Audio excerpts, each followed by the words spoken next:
Hello, this is Chef John from foodwishes.com with Grand Marnier Souffle. That's right, this could be the most seductive dessert in history. And with this special foolproof method, not only are you going to be able to make this for your Valentine, it's so simple you'll actually be able to do it in front of them while they watch. And you know what's going to happen if you do that. After dessert, you are so getting lots of compliments. Okay? So to start this, we're going to separate a couple eggs. So go ahead and crack it on the edge of your ramekin right in the center. Break it in half, and then just trade the yolk back and forth between the shells, and all the white will just separate and drop to the ramekin below. It really is that easy. Just be careful, because we're doing a meringue. You don't want any yolk in the white. Okay? So be careful. So you're going to separate 2 eggs. You can set that aside. And then the other thing you want to do ahead of time is butter and sugar your ramekin. We're going to take some melted butter. We're going to paint the inside of a ramekin. You're ideally going to use 8-ounce size ramekins for this. These were closer to 7, but they still worked. Once you've buttered the inside, go ahead and toss in a spoon of sugar and just rotate the ramekin around until the sugar has coated the entirety of the inside. You can pour the excess in the other, and once both of those are buttered in sugar, just leave them on your sheet pan, and those will be ready for the batter later.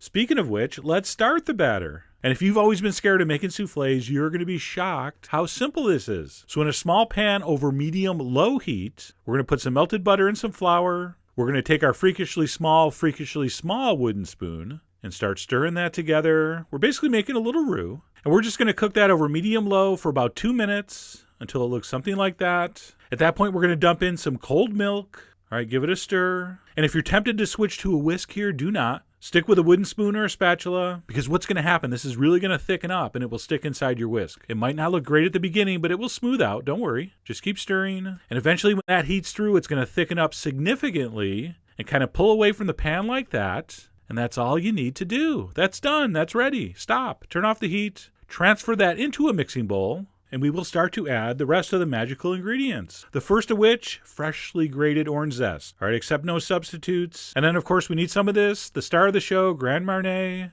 It is an orange-flavored cognac. Incredibly lovely stuff. And yes, it is a freakishly small bottle. It's finger-sized. All right, but we don't need too much. So we're going to pour some of that in.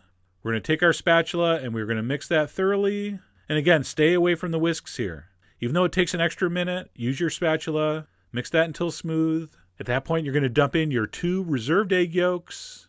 Go ahead and mix that in. And then last but not least, we're just going to put a couple drops of vanilla extract.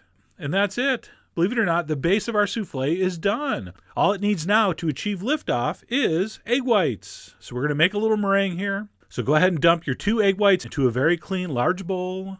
You're going to want to use your biggest, most bulbous whisk. So you're going to start beating those egg whites. And don't get out the electric mixer. You're cooking this in front of your Valentine. You got to do it by hand. It's actually to your advantage to break a little sweat. It will actually release pheromones into the air. Oh yeah, we need all the help we can get. So whisk it by hand.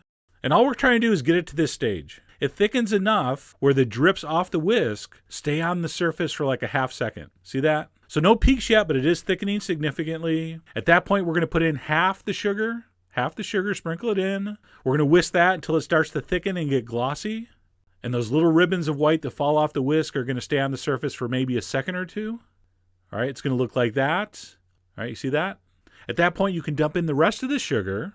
And then we're going to keep beating that until what I call the shaving cream stage. So we do not want stiff, dry peaks here. We want very glossy, shiny, soft, supple peaks. So keep beating it until this happens. You can pile up a whole bunch of the meringue and it kind of looks like shaving cream. So it does hold a shape, but it is still very soft, very supple, and may I add, extremely sensual.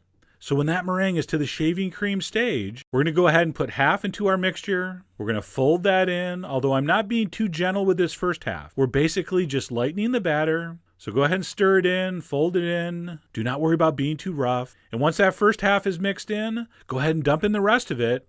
And then we can fold a little more carefully. And all folding is taking your spatula, scraping it across the side and bottom, and then bringing it up over the top. All right, rotating your bowl. So you're going to want to use long, slow, deep strokes for this. Sliding your spatula underneath and around the side, pulling batter up from the bottom and up over the top. And you keep repeating that until the egg whites disappear into your mixture. All right, so once it's all mixed in, stop, transfer that into your 2 ramekins, and then do as I say, not as I did. You want to stop about 1/4 inch from the top. That will give you a more perfect rise in the oven, as you'll see. But I was greedy, and quite frankly, I'm not scared of crazy-looking souffle tops. So I filled mine all the way up to the brim, and you'll see the dangers of that in a second.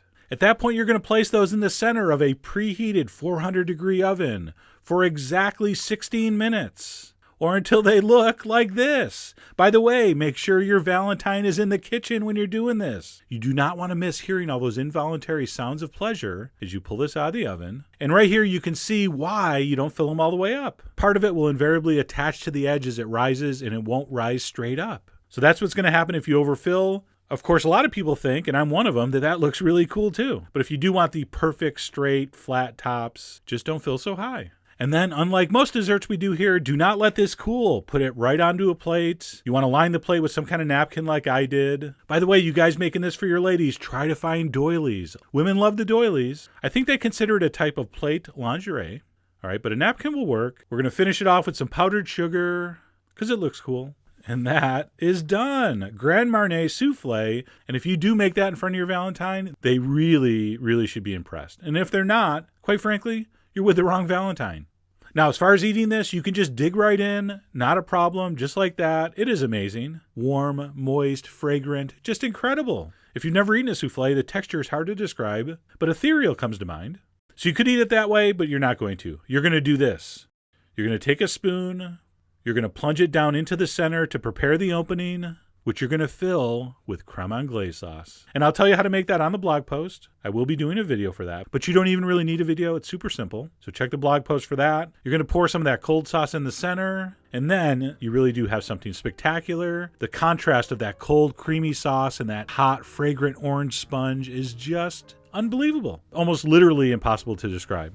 And here's a better angle. You can see the amazingly fine texture of that souffle. It's just so airy and light, yet rich and decadent at the same time. So anyway, the great thing about souffles is they look so impossible to make and impressive. And yet, as you saw, they're really fast and easy to make. And of course, don't forget to check the blog post to get all the info on that creme anglaise recipe. So I really hope you give this a try. I really hope your Valentine likes it. And most of all, I really do hope you get lots of compliments. So head over to foodwishes.com for all the ingredient amounts and more info as usual. And as always, enjoy.